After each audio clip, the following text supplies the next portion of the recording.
আসসালামু আলাইকুম সবাই। আশা করি সবাই ভালো আছেন। আজকে একটা বিয়ের ব্লগ নিয়ে চলে এসেছি। আশা করি সবার ভালো লাগবে ভিডিওগুলো। তো এই যে এখানে সব রকম মশলার আয়োজন করা হচ্ছে রাতের খাওয়ার জন্য। আর তো এখানে বরকে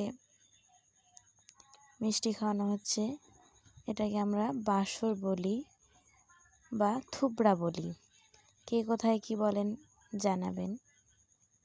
আর এই যে এখানে দাদাদের সাথে দাদাদের সাথে অনেক মজা করা হয়। গ্রামের বিয়েগুলোতে অনেক মজা হয় শহরের তুলনায়। শহরের বিয়েতে সব কিছু বলতে হয়, আর এখানে কাউকে কোনো কথা বলতে হয় না, না নাচতে না গান বলতে। এই যে দেখুন, নদী থেকে পানি নিয়ে এসে তারা কি